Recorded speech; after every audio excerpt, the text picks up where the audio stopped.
Tu veux vraiment atteindre tes objectifs en 2026, tenir tes nouvelles habitudes, rester motivé sans tout lâcher au bout de 3 semaines? Eh bien, si je te disais que c'est possible grâce à un tableau rempli d'images, c'est ce qu'on appelle le Vision Board. C'est un outil scientifiquement prouvé qui te permet de rester connecté à tes objectifs, donc de rester motivé et du coup de les atteindre. Mais attention, le Vision Board, c'est pas un tableau magique. Il réalise pas tes objectifs simplement comme ça en le regardant tous les jours. Pour que cet exercice fonctionne, tu dois respecter des étapes essentielles. Et vu que je crée le mien chaque année, je me suis dit que j'allais te partager mes 7 étapes clés pour créer un Vision Board qui fonctionne vraiment, qui t'aide à rester motivé et surtout qui va enfin transformer ton année. Alors c'est parti, je vais te montrer tout ça. Alors avant de te dire la première étape, sache que déjà, tu peux réaliser ton Vision Board peu importe le moment de l'année. Alors oui, il y a des moments qui s'y prêtent plus, souvent parce que c'est ancré, comme c'est le cas par exemple du mois de janvier où on a cette notion de nouveau départ, nouvelle année, nouvelle résolution, ou même parfois on a aussi ce côté rentrée en septembre par exemple. Donc forcément, c'est des moments où on va entendre plus parler de bonnes habitudes, de nouvelles routines, de Vision Board, mais sache que tu peux vraiment choisir de transformer ton année, de donner un nouveau tournant à ton quotidien, n'importe quel mois. Et donc, tu peux créer ton Vision Board, et bien, peu importe le moment où tu regardes cette vidéo, peu importe si on est en janvier, en avril ou en novembre. Alors maintenant que tu sais ça, on peut passer à la première étape et c'est faire le bilan de ton année précédente. Et oui, parce que je sens que tu voulais aller trop vite et commencer déjà à trouver des petites images, mais c'est un vrai travail d'introspection de faire un vision board. Et si tu veux qu'il fonctionne, il va falloir passer par quelques étapes avant de passer au process de trouver des images. Alors pourquoi il faut commencer par un bilan de l'année précédente?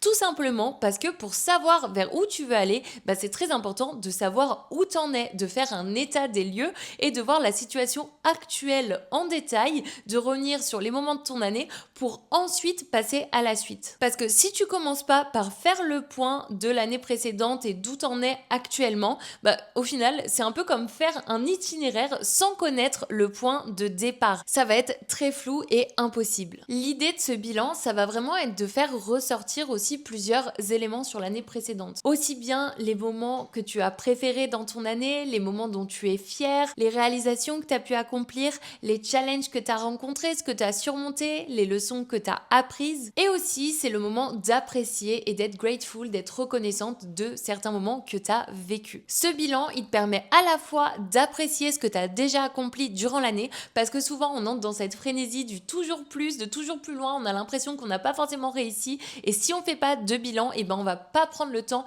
d'apprécier ces réussites, ces petites victoires qu'on a réalisées tout au long de l'année et qui vont permettre en fait à la fin de rester motivé et de te donner envie d'atteindre tes objectifs, parce que si tu as l'impression que tu n'accomplis jamais rien d'année en année, tu auras beau vouloir construire de nouveaux objectifs, atteindre de nouvelles choses l'année suivante, ton cerveau n'aura pas ancré ses premières réalisations et du coup il sera pas motivé à aller chercher de nouveaux objectifs.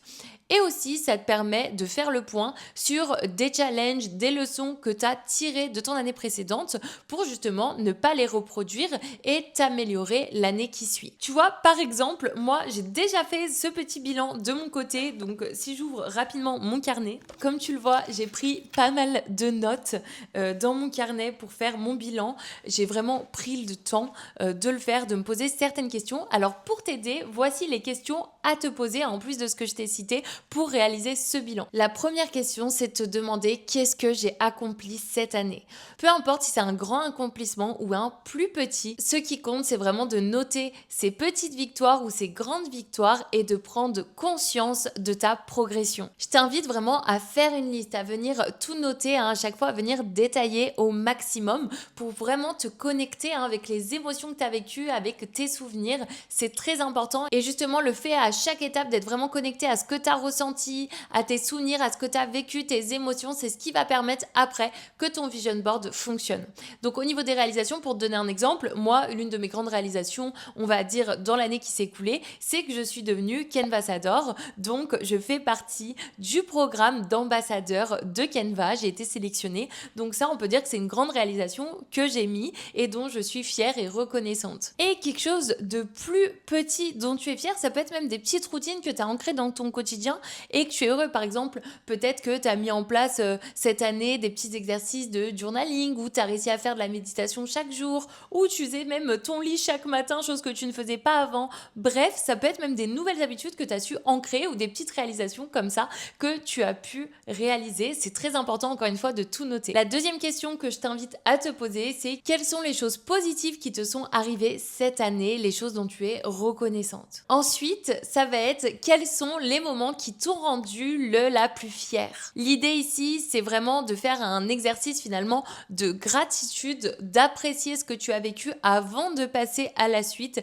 C'est vraiment très important, encore une fois, même d'ancrer vraiment ton cerveau dans ce processus. Et l'idée de cette question, c'est aussi de te dire que même si tu as vécu des mois plus difficiles durant l'année ou même une année assez difficile, de venir tirer quand même du positif, des moments précieux quand même que tu as vécu durant l'année. Ensuite, l'autre question, ça va être de te demander quelles ont été les épreuves, les moments challengeants que tu as rencontrés cette année et quelles leçons tu en as tirées, quelles leçons tu as apprises durant l'année de manière générale. Viens vraiment te poser pour répondre de manière la plus détaillée possible à ces questions. L'idée, c'est vraiment d'être la plus honnête possible envers toi-même et de faire l'exercice vraiment de manière approfondie pour le faire en fait correctement et être sûr que ça ait un impact derrière.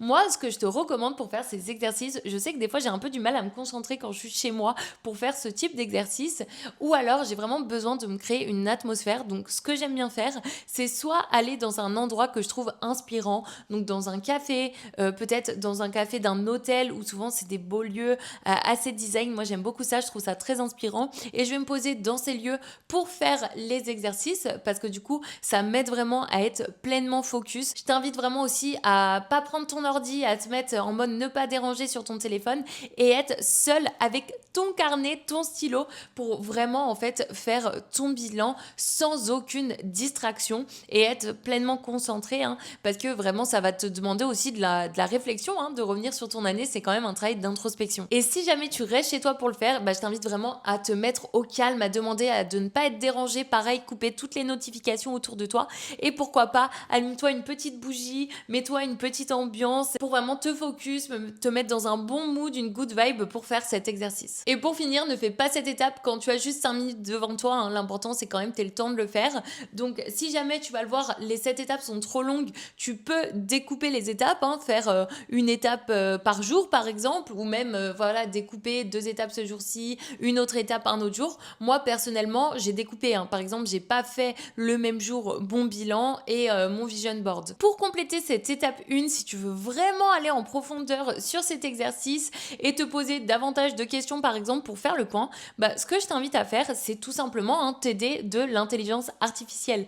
Tu peux 100% en fait aller sur par exemple ChatGPT et puis faire un prompt où tu lui demandes justement de te poser des questions pour approfondir ton bilan de l'année. Donc tu vois par exemple là je suis allée sur ChatGPT et je lui ai mis un prompt tout simple où je lui ai dit je souhaite réaliser un vision board pour m'aider à atteindre mes objectifs en 2026. Avant de commencer cet exercice, je vais d'abord faire un bilan complet de mon année précédente afin d'avoir une vision claire de ma situation actuelle et avant de définir de nouveaux objectifs. Positionne-toi comme mon coach et pose-moi les questions nécessaires pour m'aider à réaliser un bilan approfondi et structuré de mon année. Et à ça, il m'a fait une réponse complète. Donc tu vois ici, il m'a vraiment posé énormément de questions auxquelles tu peux prendre le temps de répondre si ça peut t'aider. Si tu veux qu'il te propose moins de questions, tu peux tout simplement ici réajuster ton prompt. Donc tu vois, en soi, je pourrais remettre le même prompt, mais ici, venir affiner, au lieu de lui dire pose-moi les questions nécessaires pour m'aider, je pourrais lui dire pose-moi 10 questions par exemple nécessaires. Donc là, je fais entrer et là, pour le coup, il va vraiment me résumer mon bilan en 10 questions clés comme on le voit ici. L'étape numéro 2, elle va servir aussi bien à prolonger, on va dire, l'étape du bilan de ton année, mais elle va aussi aider la construction de ton vision board. Et cette étape, c'est de découper ta vie en différentes sphères. Alors, ce que j'entends par là, c'est qu'on va faire le point sur plusieurs aspects de ta vie, tout simplement. Et aussi, après, quand on va créer ton vision board, de représenter ces différentes catégories. Parce que l'idée, quand on va le créer et qu'on va choisir les photos, c'est pas de choisir des photos au hasard, un petit peu comme ça, juste parce qu'elles sont belles ou esthétiques. L'idée, ça va être vraiment de représenter les différentes sphères de ta vie dans lesquels tu veux évoluer, dans lesquels en fait tu vas vouloir atteindre de nouveaux objectifs. Et le truc, c'est que souvent quand tu veux atteindre des objectifs, si par exemple ils sont professionnels, et bien souvent tu vas devoir peut-être aussi avoir des objectifs sur le plan personnel ou faire des ajustements sur le plan personnel. Parce que souvent, eh bien, tous tes domaines de vie vont être étroitement liés et puis vont s'impacter les uns les autres. Du coup, c'est très important de faire le point en fait sur les différentes sphères, les différents aspects de notre vie pour être sûr qu'on est bien aligné à chaque fois sur la situation actuelle, la situation souhaitée, sur nos envies pour ensuite avoir une vision très claire de ce qu'on veut et puis aussi des objectifs qu'on va se fixer et donc de ce qu'on va mettre sur notre vision board par la suite. Alors voici les différentes sphères, aspects de ta vie qu'on va venir catégoriser. Déjà, il va avoir l'aspect santé, bien-être. Tu peux même d'ailleurs le découper, moi c'est ce que j'ai fait, avec d'abord tout ce qui est santé physique et en plus après ce qui est par contre santé mentale, bien-être émotionnel. Ensuite, on va voir l'aspect carrière, professionnelle, business, tu peux aussi donner le nom qui te parle le plus. Ensuite, l'autre catégorie qu'on va avoir, c'est les finances. Ensuite, le développement personnel, le mindset. Les relations, donc là pareil, tu peux choisir de faire une grosse catégorie relations et ça comprend, on va dire, tout le cercle social, donc famille, amis, même couple par exemple. Ou si tu veux des choses bien précises, tu peux même découper après la catégorie relations en sous-catégories et vraiment venir scinder les différentes relations. Une catégorie pour tout ce qui est loisirs, passion. Et puis, tu peux même ajouter une catégorie sur la spiritualité. Et l'idée, maintenant que tu connais toutes ces catégories, c'est que pour chaque sphère, tu vas noter ta situation actuelle, donc où tu en es sur tes finances, où tu en es dans tes relations, etc. Ensuite, tu vas noter ton niveau de satisfaction actuelle sur cette catégorie. Donc moi, ce que je t'invite à faire, c'est à mettre en fait un score, par exemple, sur 10. Et ensuite, tu vas mettre la situation souhaitée, où tu aimerais en être pour cette sphère de ta vie. Tu peux même ici aussi mettre un score souhaité pour voir un petit peu l'écart. Et enfin, ce qu'on va noter, c'est qu'est-ce qu'on pourrait mettre en place pour combler cet écart. Alors, l'idée, pour que ce soit un petit peu plus concret, je vais te donner un exemple. Par exemple, pour santé physique, ça serait de dire que ta situation actuelle, c'est que tu as un travail qui est très sédentaire, tu passes tes journées derrière l'ordi sur ton bureau et tu sais que c'est pas bon pour ta santé et donc tu aimerais plus bouger un petit peu ton corps chaque jour, marcher. Donc, le score, on va dire que tu es à 3 sur 10 parce que tu fais pas vraiment d'exercice au quotidien. Donc, la situation souhaitée, ça serait de bouger ton corps en moins 10 minutes chaque jour et de marcher environ 30 minutes chaque jour, peu importe le temps, pour atteindre un score qui est de 7. Donc on a quand même une grosse progression à faire. Et donc du coup, qu'est-ce que tu peux mettre en place ? Ce que tu peux mettre en place, c'est de te mettre des petits rappels sur ton téléphone à 3 moments de la journée pour peut-être bouger un petit peu 5-10 minutes, te lever, faire 2-3 pas chez toi quand tu es à ton bureau et aussi de planifier chaque jour dans ton calendrier une marche le matin, le soir selon quand tu es disponible pour bouger et de mettre en place un tracker pour noter tes objectifs. Ça peut être une idée. Et donc tu vois, là je t'ai donné un seul exemple pour une seule sphère, mais déjà tu vas pouvoir avoir comme ça plusieurs notions pour chaque sphère. Peut-être qu'il y a plusieurs choses que tu vas améliorer pour la sphère santé physique. Peut-être que effectivement tu vas avoir des sphères de ta vie où tu auras moins de choses à dire parce que tu es déjà satisfait de où tu en es et c'est totalement ok. Et personnellement, pour faire cet exercice, je me suis aidée d'un site qui s'appelle Wheel of Life. Donc c'est un outil qui te permet vraiment de faire l'état des lieux sur les différentes sphères de ta vie, d'établir ce fameux score dont je te parle pour voir aussi où tu dois mettre ton focus et du coup après tu vas pouvoir plus simplement réussir à faire l'exercice. Ça c'est un outil que j'ai découvert grâce à la créatrice de contenu Véronica Marc. Donc merci à elle de nous faire découvrir ce super outil et je vais tout de suite te le montrer pour voir un petit peu comment ça fonctionne. Alors pour trouver le site, tu vas juste taper ici directement sur Google Wheel of Life comme ça ici. Comme tu peux le voir, il existe plusieurs sites mais nous, celui qu'on va sélectionner, c'est celui-ci. Donc je te mettrai le lien en description mais c'est wheeloflife.io comme tu peux le voir dans l'URL. Ce que tu peux faire, c'est directement venir changer la langue pour sélectionner français. Comme ça, au moins, ça sera plus simple. Et là, tu vas pouvoir faire l'évaluation. Et en fait, tu vas avoir une série de 24 questions, comme je le disais, où à chaque fois, tu vas devoir noter en fait sur une échelle de 1 à 10, et bien par exemple ici, à quel point tu es actuellement satisfait de ta carrière vocation. Donc par exemple ici, tu vas mettre 6 et dans le futur, tu aimerais être à 9. Peut-être que santé physique, tu es déjà au top, tu es très satisfait, 9 et tu veux pas bouger. Donc à chaque fois, tu vas venir répondre comme ça. Donc là, je vais cliquer un petit peu au hasard pour juste que tu aies un petit peu un aperçu de ce à quoi ça va se ressembler. Et une fois que tu as répondu toutes les questions, tu vas faire voir les résultats. Et là, le site va t'afficher la fameuse roue de ta vie. Donc en fait, tu as déjà une carte avec où tu en es actuellement, comme ça en bleu, et les pointillés, où tu voudrais en être. Et puis ensuite, tu vas avoir vraiment les scores. Donc ce dont je te parlais, pour faire l'exercice, ça va être beaucoup plus simple, avec le score actuel vs le score futur, et puis les écarts pour voir tout simplement quelles sont les sphères où tu as le plus d'écarts et donc sur lesquelles tu voudras peut-être le plus travailler, fixer le plus d'objectifs pour ton année. Et donc ici, tu as même après la possibilité, si tu le souhaites, de personnaliser la roue, donc de vraiment venir personnaliser par exemple les titres, etc.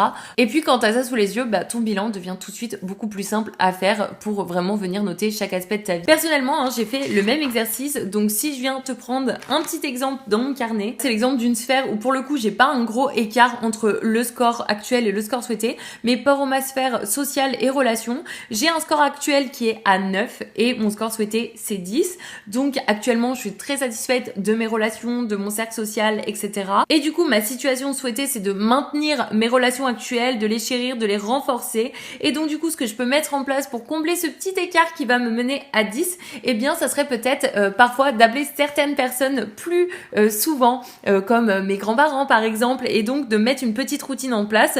Donc ce que je peux mettre en place, c'est vraiment me mettre les créneaux dans mon calendrier. Alors là, c'est pas la sphère sur laquelle je vais le plus travailler, donc je vais peut-être pas forcément beaucoup la représenter dans mon vision board, même si je vais la mettre parce que c'est une sphère qui est très importante pour moi.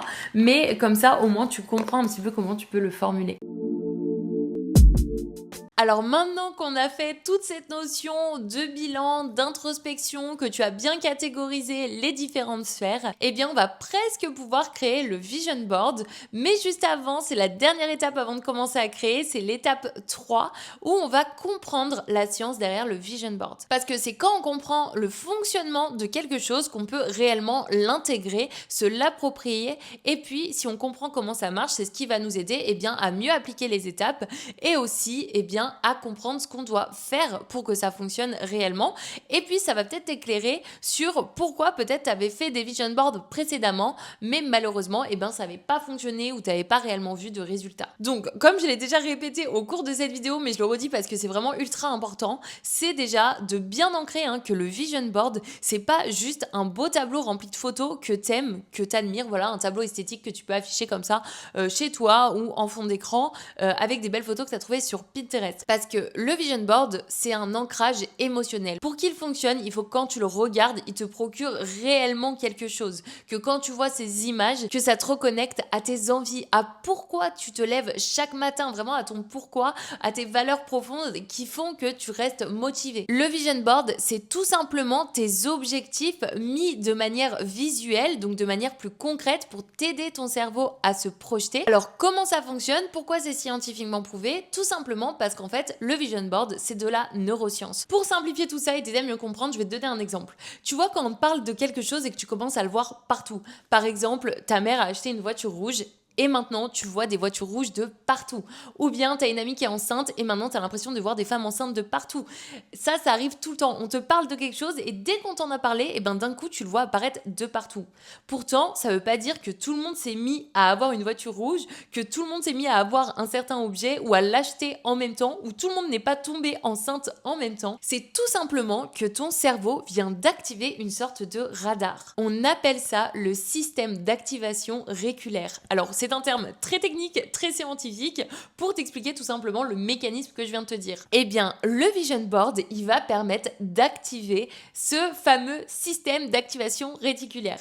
Tout simplement parce que si tu montres tous les jours à ton cerveau une émotion, un sentiment que tu veux atteindre ou des objectifs que tu veux réaliser, eh bien, il va tout simplement remarquer plus facilement ces mêmes signes dans la vraie vie, dans ton quotidien. Ce qui fait que tu vas être beaucoup plus apte à créer, saisir, repérer des opportunités, à créer des contacts, avoir de nouvelles idées pour justement atteindre ce que tu as mis visuellement. C'est un peu comme si ton cerveau il passait en mode chasse au trésor. Vu que tu lui montes ces images chaque jour, que tu lui rappelles chaque jour, un peu comme si je te parlais de cette fameuse voiture rouge chaque jour, eh bien tu viens activer ce mode chasse au trésor et du coup ton cerveau va essayer de le rechercher pour venir le repérer dans ton quotidien. Donc c'est comme si tu le mettais en fait inconsciemment de façon beaucoup plus alerte à ce que tu veux atteindre. Ton cerveau adore les images, il adore visualiser. Si tu mets par exemple une to-do list imagée vs une to-do list de 3 pages, tu vas beaucoup plus retenir ce qui est imagé. C'est comme ça qu'on fonctionne. C'est pour ça d'ailleurs que la méthode d'apprentissage sous le format des mind maps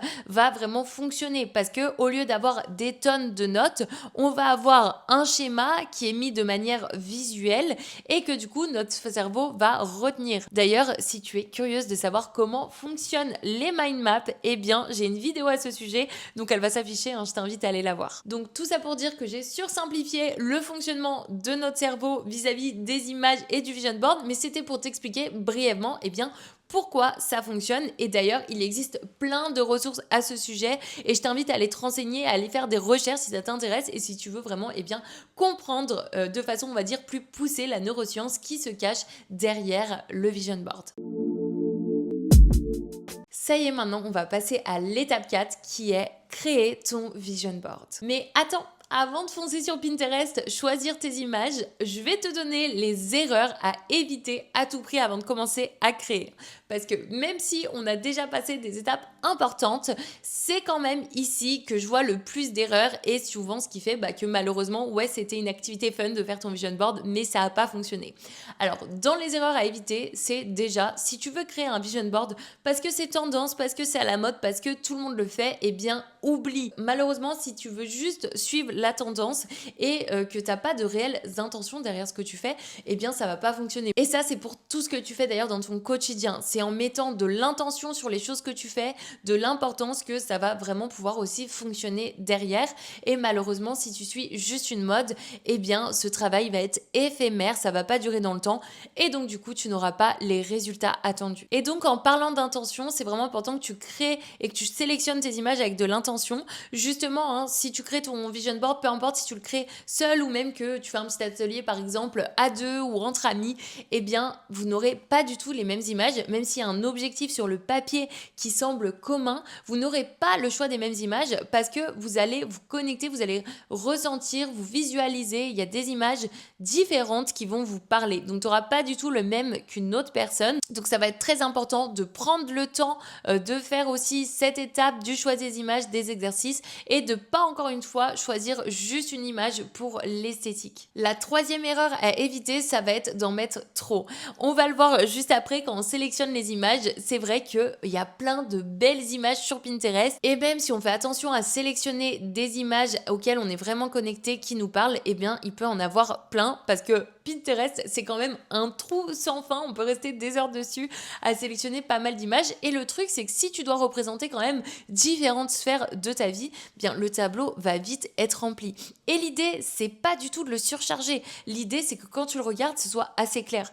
Moi, c'est une erreur que je faisais au début quand je créais mes vision boards. Je mettais énormément de photos dessus. Du coup, il était très surchargé. Du coup, quand je le mettais en fond d'écran, ça devenait très petit. Donc, j'avais plus de mal à voir les images. Ou même quand je le regardais, il y avait trop d'informations. Donc, du coup, c'était plus difficile pour moi de visualiser. Donc, l'idée ici, on veut que ça fonctionne. C'est vraiment de simplifier au maximum le vision board. Donc, ça va être de ne pas sélectionner trop de photos. La quatrième erreur que je vois énormément et que j'ai aussi moi-même fait au début, c'est de mettre des images uniquement des résultats finaux. Ce que j'entends par là. Admettons, tu veux une belle maison, une nouvelle voiture que tu mets comme ça sur ton vision board, un sac à main de luxe, peu importe. Tu mets toutes ces belles choses sur ton vision board. Alors, certes, ça peut être un objectif que tu as dans l'année, mais l'idée, c'est aussi de mettre le process. Parce que pour rappel, on aide ton cerveau à se visualiser, mais ce n'est pas un tableau magique encore une fois. L'idée, c'est aussi de rester motivé et donc de mettre le process, d'apprécier le chemin qui va t'amener à ces objectifs, parce qu'il est tout aussi important. Mais aussi des moments de travail, de toi en train de taffer, en train de progresser, en train de faire certaines étapes qui vont te permettre d'atteindre l'objectif. Le fait de mettre ces images-là, ça te permet vraiment de représenter aussi l'énergie que tu vas devoir mettre pour atteindre tes objectifs. Et quand tu auras des moments peut-être de down, des coups de mou, de regarder ton vision board et te dire « Ah oui, c'est aussi ces moments-là que je dois traverser qui sont importants pour ensuite atteindre, tes objectifs. » Et enfin, la 5e erreur, encore une fois, que j'ai fait dans le passé, et c'est pour ça d'ailleurs que je te fais le listing de toutes ces erreurs avant de commencer, c'est parce que je suis moi-même passée par là, et que parfois j'ai eu des vision boards peut-être un peu bancales, même s'ils m'ont bien aidé, c'est parce que je mettais des objectifs trop lointains.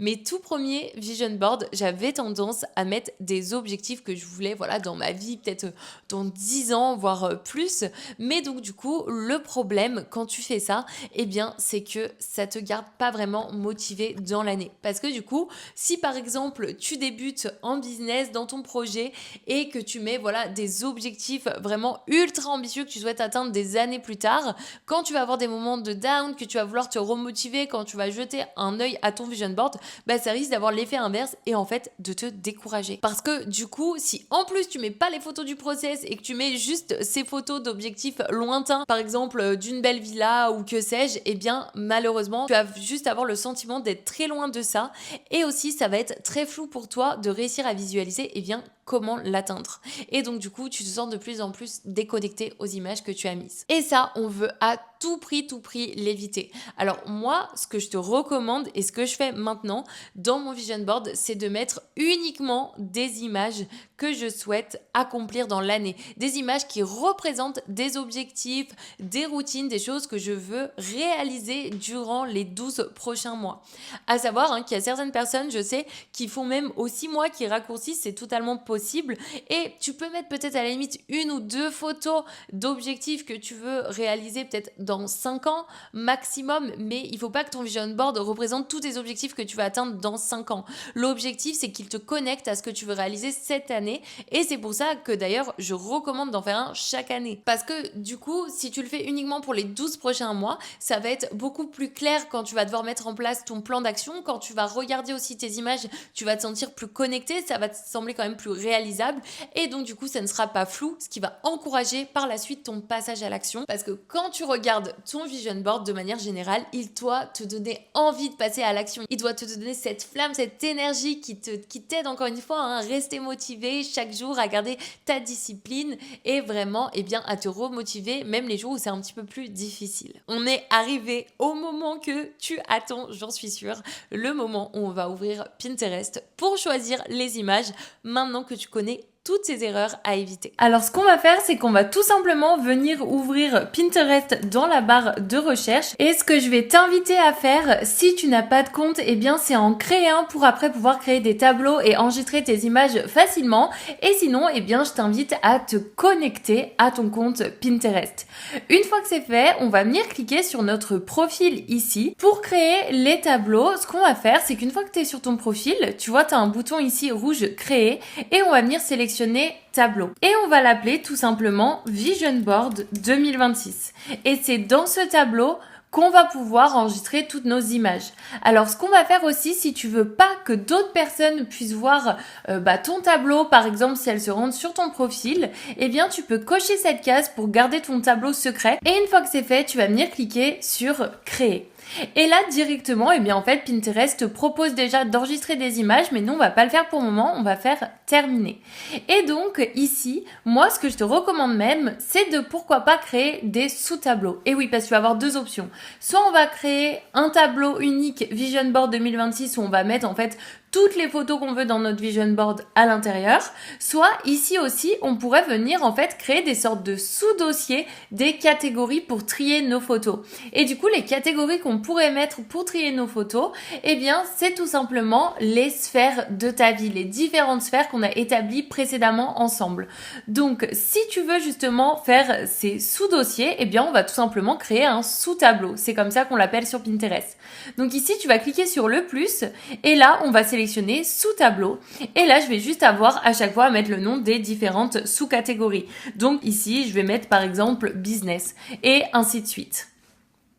Une fois que c'est fait, je peux tout simplement cliquer ici sur les 3 petits points et venir dans page d'accueil pour revenir comme ça sur mon interface. Et l'idée ici, eh bien, ça va être tout simplement d'utiliser la petite loupe et commencer à rechercher des images selon les différentes sphères de ma vie. Admettons que sur la sphère santé bien-être, je veux rechercher par exemple des photos sur le fait de manger healthy parce que justement dans les objectifs que je me suis fixés, il y a par exemple manger plus sainement et donc pour ça essayer de préparer des meal prep, de mettre en place voilà des choses comme ça, de faire mes courses au marché. Donc je vais venir chercher des photos qui vont illustrer tout ça, ce mode de vie que je veux adopter pour l'année 2026.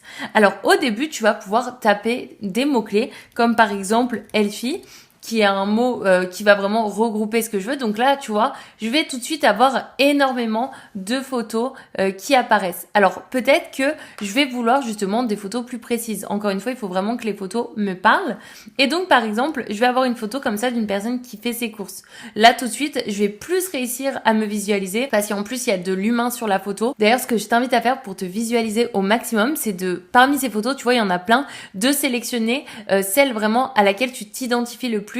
Et pour ça, vraiment prendre par exemple, pourquoi pas la personne qui te ressemble le plus. Et l'avantage de Pinterest, c'est que à chaque fois que tu cliques comme ça sur une photo, eh bien tu vas avoir des photos du même style qui sont proposées. Donc tu vas pouvoir vraiment t'amuser à naviguer comme ça pour repérer les photos qui t'intéressent. Admettons que c'est cette photo qui te parle vraiment, dans laquelle tu te visualises. Ce que tu vas faire avant de cliquer sur enregistrer, c'est qu'à côté, on voit que ça te propose déjà un tableau. Donc là, c'est mon tableau général Vision Board qui est sélectionné, mais si je clique dessus et que je clique ici encore une fois sur la flèche, je vais avoir accès à mes sous-tableaux. Et donc ici, je vais pouvoir sélectionner le sous-tableau santé bien-être et ici faire enregistrer. Et là, j'ai le petit message qui m'indique que mon image est bel et bien enregistrée dans mon sous-tableau. Et du coup, c'est super, je vais pouvoir naviguer et enregistrer très vite des photos. Ce que je t'invite à faire sur Pinterest, c'est aussi de combiner des mots-clés. Donc par exemple, ici, venir mettre healthy food par exemple. Ou par exemple, venir taper un autre mot, cuisine healthy par exemple. Et voir suite à ça un petit peu les photos qui en ressortent parce que là aussi tu vas avoir d'autres combinaisons. Et puis une astuce qui fonctionne tout le temps, c'est de venir mettre derrière tes mots esthétiques comme ça en anglais parce que quand tu ajoutes ce mot, eh bien en fait ça te sort tout simplement toujours des photos qui vont être beaucoup plus esthétiques, qui vont être plus travaillées, plus jolies, plus lumineuses, de meilleure qualité. Donc je t'invite à faire ça parce que souvent en ajoutant ce petit mot derrière ta combinaison de mots-clés ou derrière le mot que tu avais mis de base, tu trouveras des plus belles photos.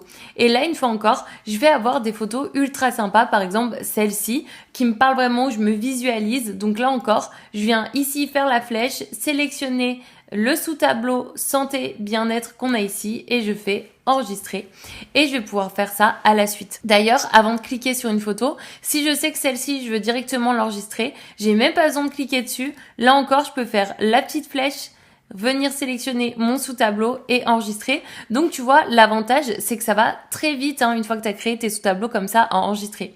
Et si jamais tu n'avais pas fait de sous-tableau et que tu enregistrais tout sous un grand tableau Vision Board, eh bien tu as juste à chaque fois à vérifier que c'est bien le tableau général qui est sélectionné et cliquer sur le bouton rouge enregistrer. Comme tu peux le voir ici, les photos que j'ajoute, c'est pas juste des photos, le résultat que je voudrais atteindre, mais c'est aussi le process. Par exemple, ici le fait de mieux manger, le fait de cuisiner, de faire des meal prep, le chemin chemin qui va me permettre d'atteindre ensuite mon idéal par exemple. Tout simplement parce que, encore une fois, hein, tu te visualises dans l'action et du coup ça rend ton objectif beaucoup plus tangible, concret et du coup atteignable. Parce que comme je te le disais, c'est pas le résultat qui crée le succès, c'est tout le processus, tout le chemin, toutes les actions que tu vas mettre en place. Donc comme tu peux le voir, on peut vite se perdre sur Pinterest en naviguant de photo en photo, mais l'idée c'est que tu prennes vraiment le temps de faire cet exercice à chaque fois et de vraiment venir sélectionner les photos qui te procurent vraiment une émotion, celles dans lesquelles tu te visualises,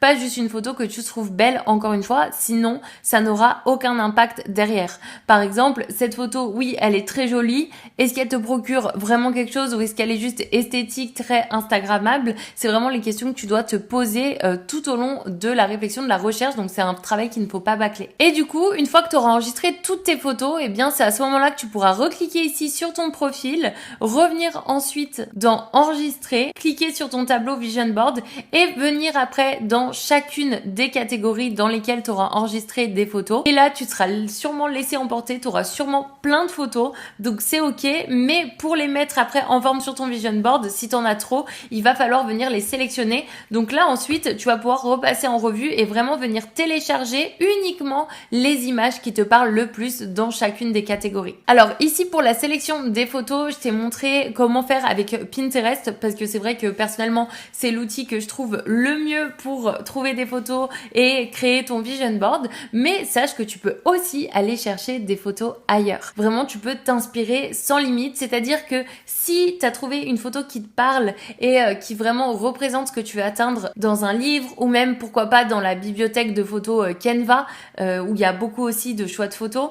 Peut-être que tu as vu une photo d'une créatrice de contenu sur les réseaux, donc tu peux totalement l'intégrer à ton Vision Board. Ou peut-être que toi-même t'es déjà allé dans des lieux très inspirants et t'aimerais reproduire cette expérience, donc tu peux aussi utiliser des photos que toi tu as prises, pourquoi pas, pour les intégrer à ton Vision Board. Donc tu vois, à la fin de cette étape 4, on peut dire que tu as déjà plus ou moins créé un Vision Board à travers Pinterest parce que, encore une fois, si tu as bien enregistré toutes les photos comme ça au sein de ton tableau, et ben tu as comme un mini Vision Board déjà découpé ici en différentes sphères dans Pinterest. Donc ça, c'est déjà un bon travail de fait.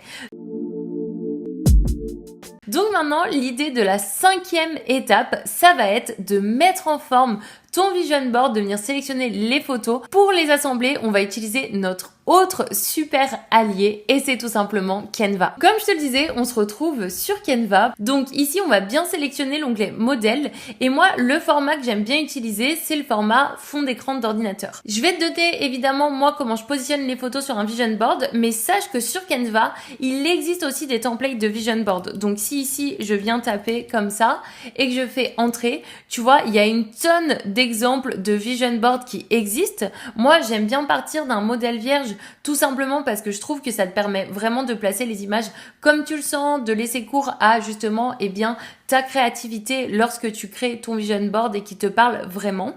Et si jamais tu veux quand même regarder les templates qui existent sous un certain format, ce que tu peux faire, c'est ici taper Vision Board et dans catégorie, venir choisir un format précis. Donc tu vois ici, tu as fond d'écran téléphone, fond d'écran d'ordinateur.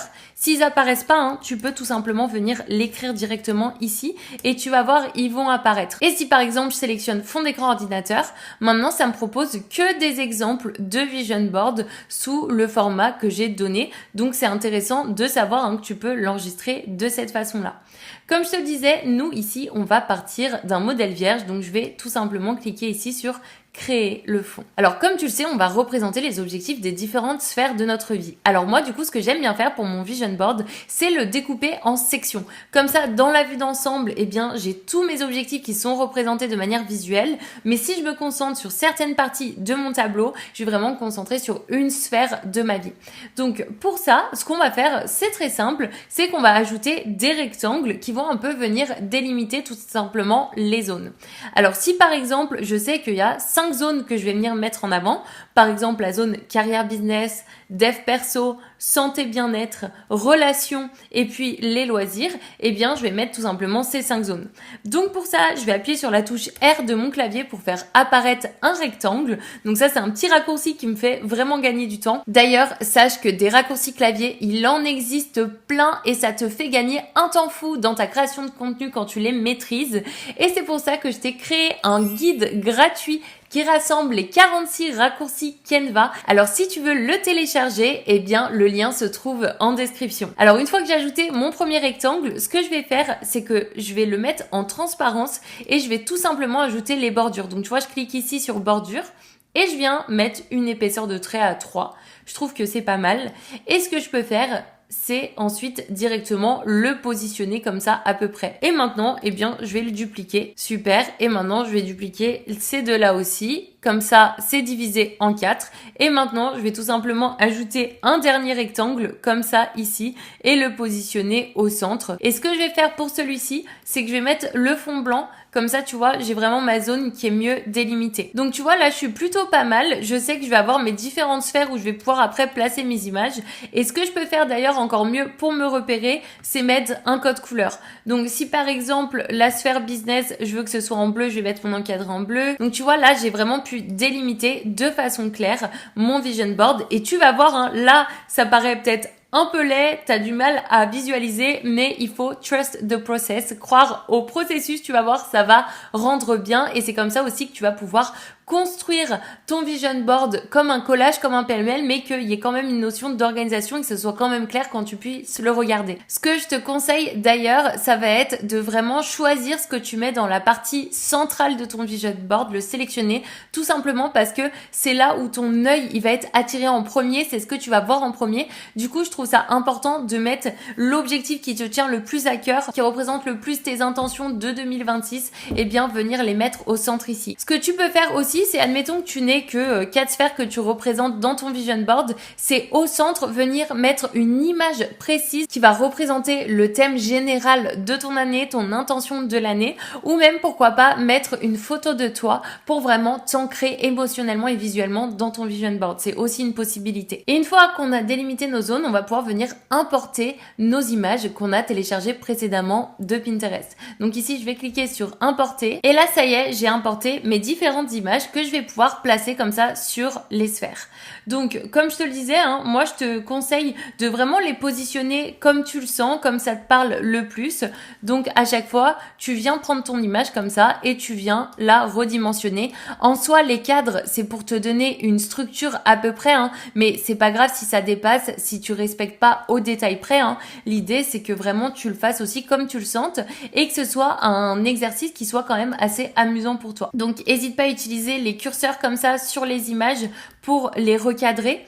Pareil, si jamais tu mets cette image en petite et puis tu veux voilà qu'elle soit de cette taille-là, mais tu veux qu'ici ce soit centré, tu peux double-cliquer sur ton image et ici venir la repositionner comme ça, bien centrée par exemple. Et puis du coup, bah ça va aller tout seul pour placer tes images parce que du coup, je peux les prendre comme elles viennent, mais tu vois, les placer ici directement sur les différentes sphères et ajuster au fur et à mesure. Donc ça y est, une fois que j'ai positionné comme ça toutes mes photos selon les différentes sphères, ce que je vais pouvoir venir faire, c'est cliquer sur position et venir supprimer comme ça les cadres hein, pour tout simplement qu'ils ne soient pas apparents. C'était juste pour m'aider pour la structure et que j'ai bien mon vision board comme ça. Si jamais, je t'invite aussi à vraiment t'aider de l'onglet position ici, tout simplement pour gérer le positionnement de tes images. Donc tu vois, des fois il y en a qui passent au-dessus, au-dessous. Donc c'est grâce à l'onglet position que tu vas pouvoir faire en sorte, tu vois ici que cette image passe derrière ou au contraire qu'elle passe devant.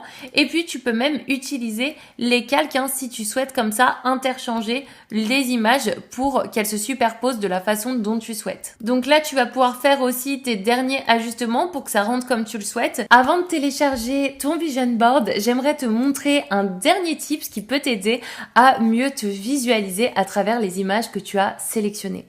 Et pour ça, on va tout simplement utiliser un outil de Canva qui nous permet de modifier simplement les photos et c'est le Studio Magic. Alors, je vais te montrer un exemple pour ça sur la slide suivante. Donc, dans mon vision board de l'année dernière, on trouvait notamment cette photo qui représente un trophée YouTube. Et donc, l'avantage, c'est qu'avec Canva, eh bien, on peut très simplement modifier cette photo. Et ça, je te donne l'exemple du trophée YouTube, mais tu peux le faire avec une autre photo, ça peut être sur un prix ou ça peut être sur tout à fait autre chose d'ailleurs. Donc, par exemple, si on voulait reproduire un peu ce que j'ai fait ici, on va sélectionner cette image et ici, on va venir cliquer sur modification.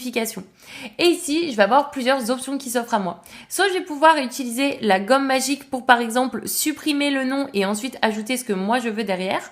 Soit, par exemple, dans ce cas-là, ce qu'on pourrait faire, c'est même venir utiliser capture de texte. Comme ça, je vais tout simplement capturer uniquement le texte du nom qu'on a ici. Je fais capturer. Et du coup, ça va dissocier le texte de l'image, comme tu peux le voir. Et je vais pouvoir tout simplement remplacer ici mon nom. Donc ici, je peux mettre comme ça mon nom pour m'aider à mieux me visualiser. Là, on voit que ça a supprimé la phrase du dessus. Donc, si finalement t'es pas satisfaite de l'option capture de texte, parce que dans ce cas-là, je sais pas pourquoi ça nous a supprimé ce qu'on avait précédemment, ce que je peux faire, c'est revenir en arrière, refaire modification et faire cette fois la gomme magique, réduire la taille du curseur. Et là, je vais passer ma gomme uniquement sur le nom qu'on a ici et je fais effacer. Là, voilà, ça a effacé le nom, c'est parfait. Et maintenant, eh bien, je vais pouvoir ajouter du texte comme ça directement sur Canva grâce à la touche T de mon clavier. Et là, on voit que je me suis beaucoup plus approprié tout de suite la photo et du coup, elle me ressemble plus. Donc là, je t'ai montré cet outil du Studio Magique, mais en plus, maintenant, avec l'IA de Canva, eh bien, tu as plein de possibilités pour modifier les photos. Ici, à travers la suite, tu vois, tu as l'édition magique, l'agrandissement, tu as vraiment plein de choses à ta disposition. Donc, si jamais tu veux savoir comment utiliser les outils du Studio Magique en détail, sache que j'ai une vidéo sur le sujet, donc je t'invite à aller la voir. Ça t'aidera vraiment à personnaliser tes photos que tu intègres à ton vision board. Maintenant que tu l'as créé, on peut passer à l'étape 6 qui est de décliner ton vision board. Parce que le créer en version digitale, c'est bien, mais peut-être que tu as envie de le voir plus souvent que juste sur ton fond d'écran et que tu as envie de l'avoir sur plusieurs espaces. Personnellement, moi je l'avais mis en fond d'écran de mon téléphone, en fond d'écran de mon iPad, donc je l'avais mis vraiment sur plusieurs supports. Mais pour ça, on va avoir besoin de le redimensionner parce qu'effectivement, ce format en paysage, il va pas passer par exemple pour un fond d'écran de téléphone. Alors pour ça, ce qu'on va faire, c'est qu'on va pouvoir utiliser l'outil redimensionné de Canva qui est un vrai game changer. Alors ici, pour l'outil redimensionné, on va avoir besoin de la version pro de Canva parce qu'on a la petite couronne. Alors sache que si d'ailleurs tu n'as pas Canva Pro et que tu aimerais l'essayer pendant 30 jours au lieu de 14, c'est possible grâce à mon lien qui se trouve en description. Donc si par exemple tu veux redimensionner tes designs en un clic, je t'invite à cliquer dessus et à essayer tout ça. Et si jamais tu as Canva gratuit, je te montrerai une alternative juste après. Donc ici, on va cliquer sur redimensionner et on va pouvoir venir sélectionner le format dans lequel on veut redimensionner notre vision board. Donc ici, on veut par exemple que ce soit fond d'écran de téléphone. Et là, je fais copier et redimensionner. Je fais bien copier et redimensionner, sinon ça va écraser mon design actuel pour le remplacer par le nouveau format. Et là, ça y est, j'ai juste à cliquer sur ouvrir le nouveau format et là, on voit que j'ai le bon format qui est ouvert. Alors effectivement, il va y avoir des ajustements à faire, mais du coup, ça va aller beaucoup plus vite parce que ce que je peux faire, c'est que je vais pouvoir sélectionner uniquement les photos des zones et les placer comme ça sur mon fond d'écran de téléphone. D'ailleurs, ce que tu peux faire, c'est si tu le souhaites pour que ce soit plus simple, tu peux totalement réutiliser à nouveau des rectangles pour venir segmenter comme ça les différentes sphères. Et une fois que c'est fait, je vais pouvoir tout simplement sélectionner mes photos et les remettre en fait dans chacune des cases. Donc pour ça, je peux utiliser l'outil position, venir dans calque. Si j'utilise la touche contrôle ou commande de mon clavier et que je reste appuyé dessus, je vais pouvoir, sélectionner différentes photos. Donc par exemple ici, je vais mettre celle-ci ici sur la sphère carrière. Et une fois que c'est fait ici, je vais juste avoir à redimensionner mes différentes images pour le fond d'écran de téléphone. Et là, ça y est, j'ai mon vision board comme ça qui est fait pour le fond d'écran de téléphone. Et là, je vais revenir dans position et je vais à nouveau supprimer les cadres comme ça de mes différentes sections. Et ça y est, j'ai pu très vite le redimensionner. Si jamais t'as pas la version pro de Canva et que tu peux pas faire l'outil redimensionner, ce que je t'invite à faire, ça va être d'ajouter une nouvelle page comme ça ici avec le format téléphone. Donc ici, on va cliquer sur la petite flèche à côté d'ajouter une page. On va cliquer ensuite sur plus et une fois qu'on est sur plus, on va venir ici dans dimension personnalisée et on va venir mettre 1080 par 1920 qui est tout simplement la taille du fond d'écran de téléphone. Et tu vas cliquer sur créer une nouvelle page. Et une fois que c'est fait, eh bien je vais pouvoir faire le même processus que j'ai fait précédemment en replaçant mes cadres et du coup je vais pouvoir pourquoi pas venir sélectionner les photos directement ci-dessus comme ça, faire copier et puis ici après les coller sur ma page pour tout simplement les placer et recréer ce fond d'écran de téléphone sans l'outil redimensionné par exemple. Une fois que tu as tes formats digitaux pour ton vision board, moi je te recommande vraiment de le faire en format physique. Je trouve que ça a un tout autre impact de vraiment pouvoir le placer physiquement quelque part chez toi où tu vas pouvoir le voir tous les jours, comme par exemple au-dessus de ton bureau ou je sais pas dans ta salle de bain, vraiment un endroit où tu peux le voir plusieurs fois par jour, qu'il est vraiment sous tes yeux pour vraiment t'ancrer encore une fois visuellement et puis te maintenir motivé. Alors pour le faire physiquement, on va avoir plusieurs options et tu vas pouvoir choisir laquelle tu préfères. Alors la première, la plus simple, ça va être d'imprimer tout simplement ton vision board. Donc pour ça, si on le souhaitait, on pourrait réutiliser pour le coup l'outil redimensionné, taper pourquoi pas A4 et puis ici venir sélectionner le document paysage A4 et redimensionner le design en un clic. En plus pour le coup là, ça irait beaucoup plus vite que tout à l'heure parce que vu qu'on redimensionne un format paysage sur du paysage, il y a juste à agrandir légèrement les images par rapport à tout à l'heure, vu qu'on est passé d'un format paysage à portrait, on devait tout replacer, c'était un peu plus complexe. Après, le vision board, vu qu'en théorie c'est pour les 12 prochains mois, je te recommande si tu l'imprimes de faire une impression quand même qualitative qui soit agréable à regarder parce que les imprimantes souvent ça bug ou le papier est pas ultra quali. Donc là pour t'ancrer, autant y aller à fond, en plus ça coûte pas très cher. Donc ce que tu peux faire, c'est même choisir un format plus grand comme un format A3 ou autre pour venir imprimer comme ça ton vision board et d'aller chez un imprimeur ou même aujourd'hui il y a plein de magasins, Bureau Vallée, Bureau Plus, Bureau en gros qui peuvent imprimer pour pas cher. Donc pour le coup, je te recommande vivement de faire ça. Si tu veux une impression vraiment ultra quali sur un support plus de tableau, pourquoi pas, plutôt qu'une feuille que tu vas encadrer, eh bien sache que tu peux directement aussi utiliser le service d'impression de Canva pour ton vision board. Alors effectivement, ce sera un petit peu plus coûteux, c'est autour d'une trentaine d'euros si je dis pas de bêtises, mais c'est totalement possible. Donc pour ça ici, tu cliques sur partager et là on va faire imprimer avec Canva. On va venir sélectionner le format qui nous intéresse. Donc nous, ça va être le format panneau qu'on a juste ici. Là, je vais cliquer. Je sélectionne la page que je souhaite. Donc moi, je veux que mon panneau soit sous forme horizontale. Donc je vais redimensionner la page fond d'écran d'ordi. Je fais continuer avec une page et là automatiquement Canva m'a ouvert dans un autre onglet le format du panneau pour que je puisse recadrer. Donc à savoir que le panneau ici c'est 24 pouces par 18 pouces, ce qui fait environ on va dire 1 mètre par 45 cm. Donc du coup ce qui est cool, c'est assez grand et puis ça va être quand même assez visible.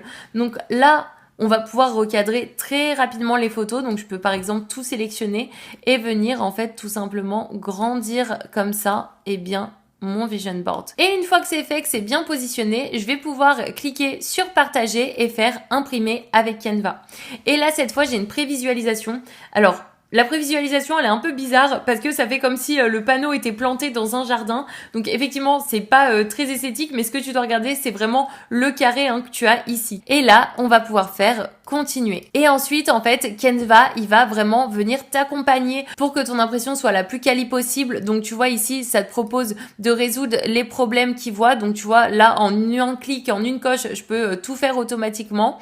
Ici, ça m'indique les photos qui sont en basse résolution et que je vais pouvoir changer parce que effectivement au mieux tu vas avoir des photos qualité, au mieux eh bien l'impression aura un beau rendu et une fois que c'est fait eh bien tu vas pouvoir ajouter au panier, passer au paiement et ensuite lancer la livraison de ton panneau. Et enfin, la dernière option pour faire ton vision board physiquement, celle que j'ai déjà fait moi et que j'adore faire comme atelier créatif, ça va être tout simplement d'imprimer les images une à une et ensuite eh bien de les découper et de les placer toi-même sur un tableau physique. Donc tu peux prendre par exemple un tableau comme celui-ci et puis mettre tes images dessus, les assembler pour ensuite eh bien l'afficher à un mur. L'avantage c'est que tu peux eh bien tout simplement ajuster après très facilement les photos si besoin. Si par exemple tu as des objectifs qui ont déjà été atteints dans l'année, que tu veux faire évoluer un petit peu ton vision board, bah c'est tout à fait possible et au moins avec ce format tu peux le faire simplement, sinon faudra réimprimer.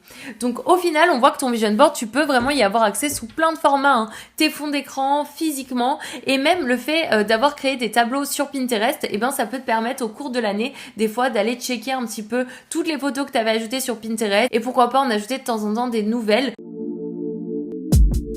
Et maintenant, il nous reste une dernière étape, une étape un peu bonus qui est l'étape numéro 7 et c'est de lier ton vision board à ton plan d'action. Et oui, parce que c'est bien de visualiser tes objectifs, d'avoir ces images qui vont te permettre de rester motivé, mais ces images, ce que tu visualises, tu dois aussi le traduire à travers un plan d'action clair parce que sans ça, malheureusement, tu n'atteindras pas tes objectifs, même juste avec les images. L'idée, c'est d'être le plus clair possible, le plus précis possible pour éviter que ça soit flou. Et du coup, pour ce qu'on devrait mettre en place pour passer du point A au point B, eh bien, on va se fixer des objectifs sous la méthode des objectifs SMART. Ça signifie que ton objectif, il doit être spécifique, mesurable, atteignable, réaliste et aussi temporel. Donc, il doit avoir une notion de temps. Ce qui fait que, au lieu de te dire pour passer de mon point A à mon point B au niveau bien-être, il faut juste que j'aille à la salle régulièrement. C'est très flou, ça va pas t'aider à atteindre ton objectif. Si tu respectes la méthode SMART, ça va donner je vais aller à la salle faire des sessions d'au moins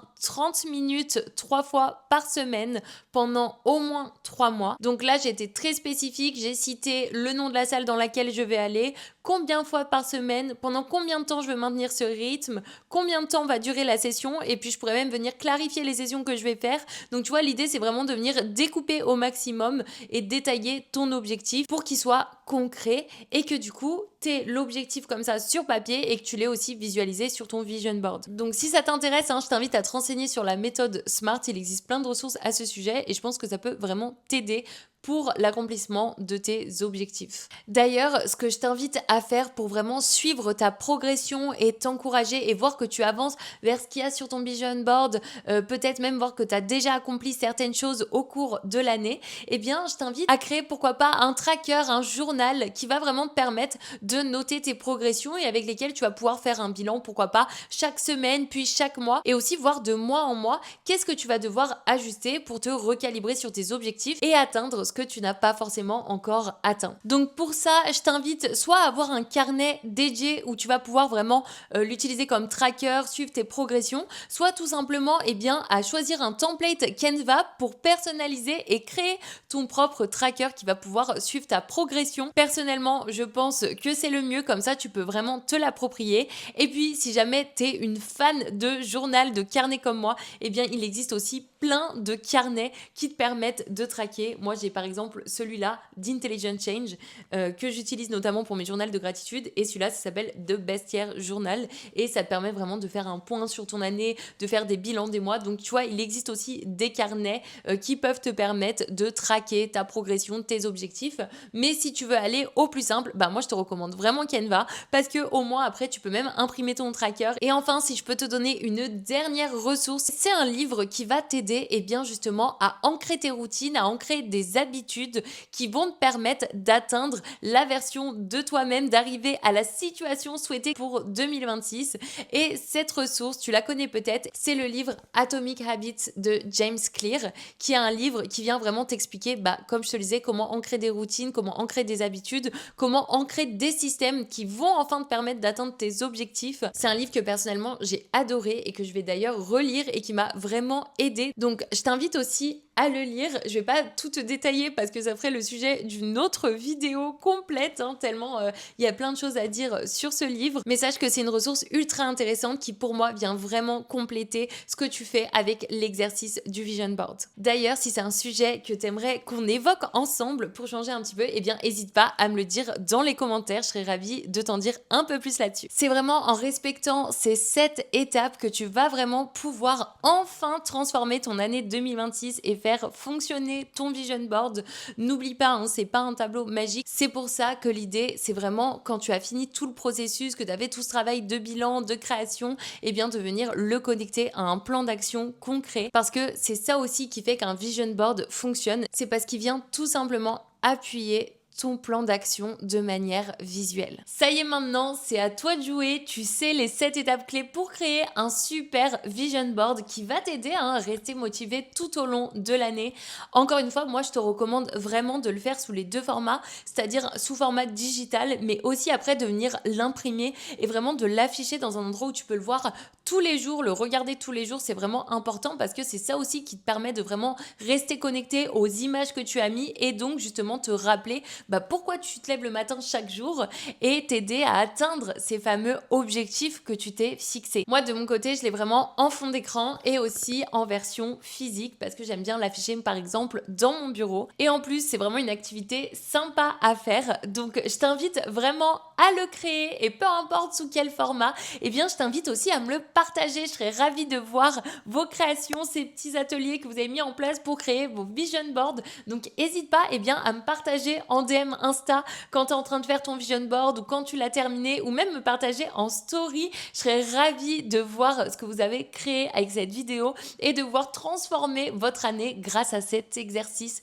que j'adore. En tout cas, j'espère que cette vidéo t'a plu. Si c'est le cas, n'oublie pas de mettre un petit like et aussi à t'abonner à la chaîne pour ne pas rater de prochaines astuces sur Canva. Si jamais tu souhaites tester Canva Pro pendant 30 jours au lieu de 14 pour avoir le temps de découvrir toutes ses fonctionnalités et gagner du temps, sache que c'est possible grâce à mon lien qui se trouve en description. Et moi, de mon côté, je te dis à très bientôt pour une prochaine vidéo. Bye!